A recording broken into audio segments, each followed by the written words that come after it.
In just 6 days in the month of May, more than 3 inches of rain has fallen here at Palo Duro Canyon State Park. I'm Drew Powell with ABC 7 News.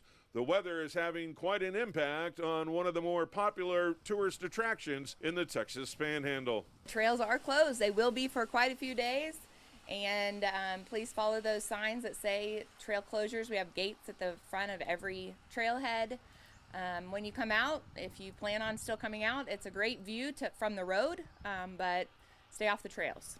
Yes, we're from Paducah, Kentucky, and we just had torrential rains. 3 inches of rain don't deter us. We're enjoying ourselves. We're still sightseeing, enjoying the views. They're spectacular. We have a trail crew that comes out and helps replace bridges that may have gone out and repair any kind of damage done to the trails. And after a couple of days of rain, that traditionally means the sun will be coming back out in the future. It should be anywhere between 4 to 5 days to maybe a week or even potentially longer before the trails reopen.